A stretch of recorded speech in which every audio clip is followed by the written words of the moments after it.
Edukasi hukum kepada generasi muda pada saat ini sebagai upaya penanganan kasus kriminalitas yang dilakukan oleh remaja di Indonesia karena kurangnya kesadaran akan hukum yang ada di Indonesia. Berbagai kejahatan dan tindakan kriminalitas yang dilakukan oleh anak muda atau remaja di Indonesia yang membuat warga resah dengan tindakan tersebut.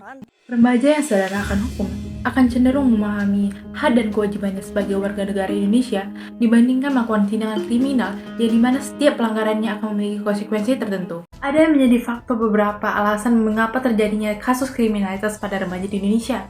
Yang pertama yaitu masalah keluarga. Lingkungan keluarga yang tidak stabil atau kurangnya dukungan dan pengalaman menjadi salah satu faktor terdapat kasus kriminalitas di Indonesia. Yang kedua, kurangnya kesadaran akibat hukum. Beberapa remaja mungkin menyadari konsekuensi hukum yang serius dari tindakannya, tetapi banyak juga yang meremehkan konsekuensi dari tindakannya.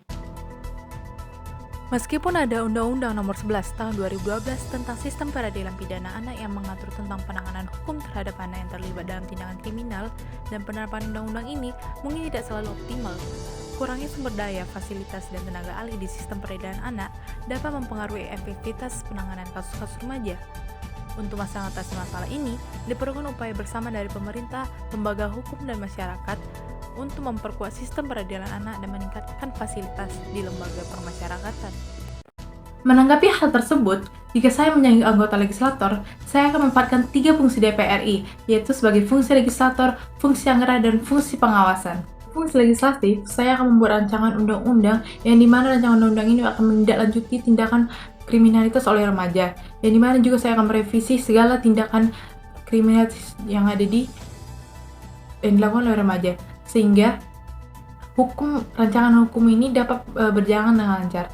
Yang kedua, melalui fungsi anggaran, saya juga akan memanfaatkan fungsi anggaran dengan baik dengan mengalokasikan fungsi anggaran dengan membuat organisasi pembentuk edukasi hukum kepada remaja Indonesia supaya seluruh remaja Indonesia ini dapat mendapatkan edukasi hukum yang tepat.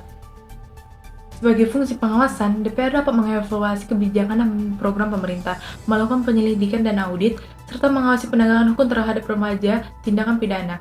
Melalui pengawasan yang efektif, DPR dapat memastikan bahwa upaya pencegahan berjalan sesuai dengan tujuan dan memberikan dampak positif dalam pencegahan kriminalitas remaja.